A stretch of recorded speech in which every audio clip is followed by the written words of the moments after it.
Hello and welcome back to another Bad Movie Reviews year wrap video from your favourite film lover from Down Under, Ben.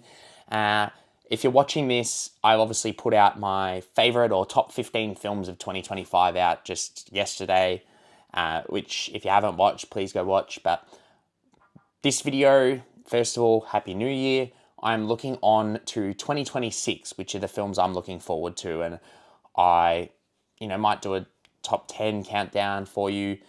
You can see in the background The Odyssey, which I think is pretty much any film lover's number one. But I just want to highlight some films I'm looking forward to for 2026, which looks like a fantastic year, if I'm being honest. If there's a lot of good blockbusters from the looks of it coming out. Obviously, once the year ends, half the films that are on my favourite list are films that potentially aren't even on this because they're usually, independent films that aren't, known until 3 months earlier. But without further ado, I want to highlight some films I'm looking forward to before I count down into my number 10. But obviously, you've got Michael coming out, which I'm interested in, which is obviously, I'm kind of somewhat over biopics, but, potentially the greatest artist of all time, Michael Jackson, which is directed by Antoine Fuqua, which I'm actually a big fan of, and I think that's probably the main reason why I'm interested in this, because obviously it's a director who did Training Day, The Equalizer, Southpaw, Emancipation with Will Smith recently, but he's made some good films along his time. He's also made some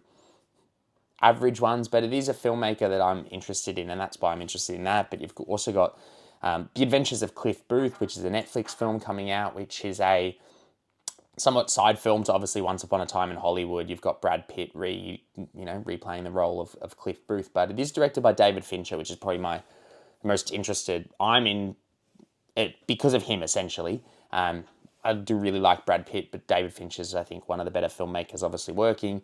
You've got films like Toy Story 5, which have piqued my interest. You've got films like Supergirl, which I'm interested in as well, obviously following up from Superman, which I was a big fan of. I am very interested in The Social Reckoning, and the reason why is obviously it's a follow-up to The Social Network, which I think is one of the best films of the 21st century. But it is written and directed by Aaron Sorkin. Obviously, Aaron Sorkin wrote the original script, but he did direct The Trial of Chicago 7 and Molly's Game, which I'm big fans of. But the cast as well, you've got Mikey Madison, Jeremy Allen Wright, Jeremy Strong. It's a great, great cast, and I think I'm interested in that. Another one, you've got Clara and the Sun. Now, not many people might know this, but it is a book that came out a few years ago, which is one of my favourite books I've read. But this film, first of all, you've got a great cast. You've got Steve Buscemi, Amy Adams, but it is directed by Taika Waititi. So he's leaving that Marvel sphere and obviously directing that, which has my interest. You've also got films like Lee Cronin's The Mummy. Now, very interesting to me. Lee Cronin's obviously very much a horror filmmaker with obviously Evil Dead Rise and things like that. But The Mummy, if they go more that horror route, could be great. Flower Vale Street is the latest film, which is somewhat a time travel film, apparently, is the rumour. But Anne Hathaway, Ewan McGregor. But it is from the director of Under the Silver Lake and It Follows, which I've been big fans of. Not only that, you've also got The Bride. You've also got, which is obviously Maggie Gyllenhaal, which is another Frankenstein film, I guess. But Jesse Buckley, Christian Bale, Jake Gyllenhaal. You've got an impeccable cast here. The Drama, which came out recently in terms of a trailer for that, with Zendaya, Robert Pattinson. Wuthering Heights has my interest. Emerald Fennell. Directing Jacob Elordi, Margot Robbie. It might not be necessarily faithful, but it looks impeccable from the trailer visually. And Hunger Games song, the latest side film, The Sunrise on the Reaping, which I've read the book and I think it's a great book, but I really like the Ballad of Songbirds and Snakes. I believe that's exactly how the title goes, but that has my interest as well. So there's a lot of films here that look really interesting, but overall, I'll get into my top 10 and talk about them. I'll keep this up here because, to be honest, a lot of films haven't had trailers or pictures out. But in my number 10 spot, you've got Narnia, which I obviously grew up watching the original 2004 film or whatever, maybe 2006. But it's a film directed by Greta Gerwig, and the cast is impeccable. But Greta Gerwig's directed some of my favourite films. You've got Little Women, Lady Bird, Barbie, and has my serious interest. I think she's already signed on to direct them all. So I know obviously Netflix have the money, so it's not really a matter of back-end profits to greenlight the rest, but that's a film I'm super intrigued on, and I cannot wait, to be honest. If I'm being fully honest with myself, I really hope it is successful and great. But I'll jump onto my number 9 spot, which is Resident Evil. Now, I enjoy the games. I'm not a huge fan of the games. Like a lot of people, obviously has a huge, when I say that, it has a huge fan base. I've played a few, but I'm not heavily into them like some people are. But the reason this really has my interest is it's directed by Zach Cregger. Now, if you've watched my best films of 2025, you'd know Weapons is in there. I also love Barbarian. I think he's one of the most exciting horror directors there is. And I'm just really interested to see a faithful adaptation to what the video game holds. So, fingers crossed it's really, really great. But that is my number 9 spot. Number 8, and this is interesting because, to be honest, most of the time, these type of films will probably be my top 3, but just due to its recent track record, I've got Avengers Doomsday at number 8. Some of the trailers that have come out recently feel a bit iffy. It does feel like it's going a little bit for nostalgia, but overall, I can't lie, I'm still extremely interested to see a film of this scale.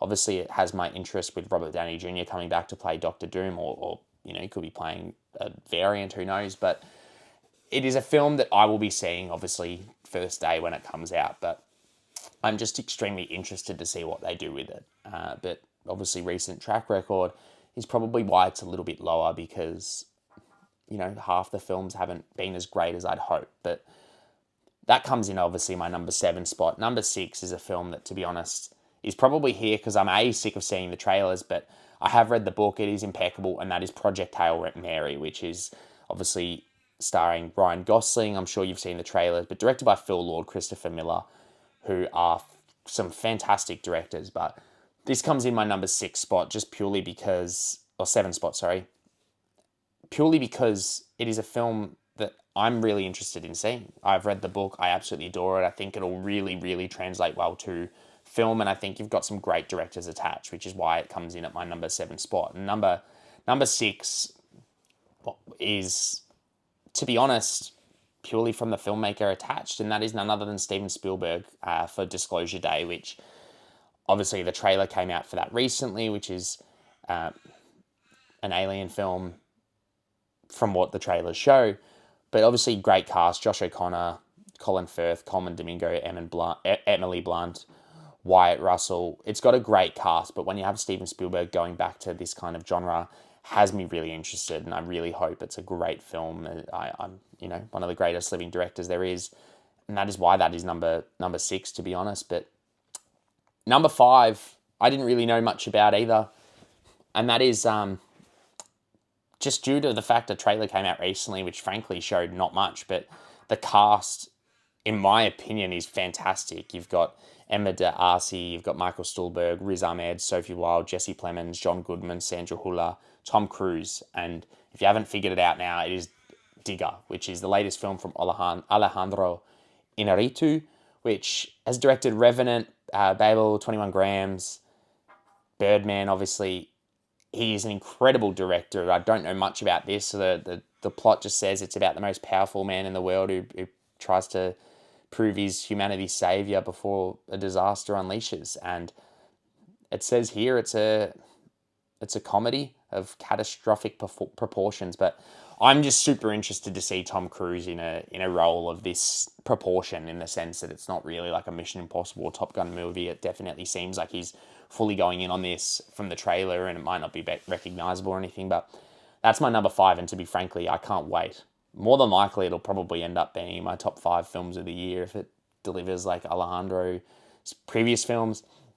Jumping into number 4, I know I obviously said something about Marvel films, and having Avengers lower than this is purely from the fact that I usually prefer the isolated stories, and it is none other than Spider-Man Brand New Day, which, big fan of Destin Daniel Cretton. He's directed some great movies like Just Mercy, Short Term 12. I really enjoyed Shang-Chi, but obviously with the events that unfolded in No Way Home, I'm really interested to see what they do with this, and I really like the fact that you've obviously got John Bernthal, Sadie Sink, I think is a great actress, but I'm just really intrigued. I obviously saw a lot of the behind the scenes or pictures of them filming it, which made it seem really interesting to me in the fact that it looks like they're going for a more isolated sort of New York style story, which is what I've been really begging for and wanting. So that's why it's in my number 4 spot, and I hope it just delivers. And my number 3 spot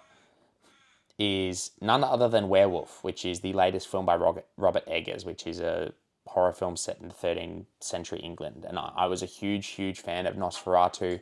Once again, you've got similar cast to that film. You've got Lily Rose Depp, Willem Dafoe, Ralph Ineson, Aaron Taylor-Johnson. I don't know much more about it other than that, the fact that it's Robert Eggers, which, similar to Zach Cregger, is what I said. I think just Robert Eggers is just a fantastic filmmaker that really sticks to a specific genre and style, and it really works for him. So I'm really interested to see that, and that's why it's my number 3 spot. My number 2 spot is, I'm sure you've figured it out by now, if it's not The Odyssey, it is Dune Part 3. These are some of my favourite films. I think Denis Villeneuve is one of the best filmmakers in terms of scale. All of his films are fantastic in my opinion, but obviously the addition of certain cast members like Robert Pattinson has me really interested. I think he's a fantastic addition.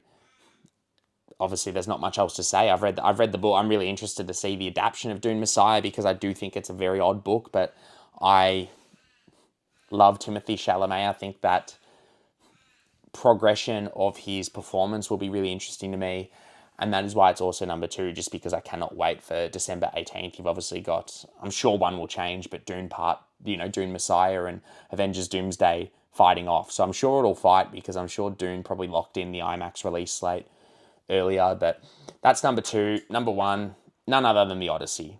The 6-minute prologue that played before Avatar Fire and Ash had me locked in. They've obviously released the trailer since. Christopher Nolan tying, once again, one of the greatest filmmakers, but doing a film adaptation of a book that I love. It's one of my favorite books I've read. I think it's a book everyone should read. I'm sure most people have read it for school. I read it in year 11 for classical studies, or year 12.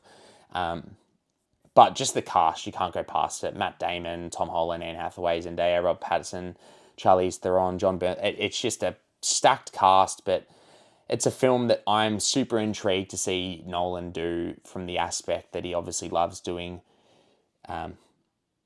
production design and all the craft to the highest degree with very little, visual effects or noticeable visual effects. So I'm really keen to see him go into his horror element as well throughout this film, which I'm sure there will be, but it's just stacking up to be a phenomenal year, in my opinion. You've got some of the greatest filmmakers all delivering films in the year of 2026. But comment below, let me know what your films or your most anticipated films are of the next year, or this year, I should say.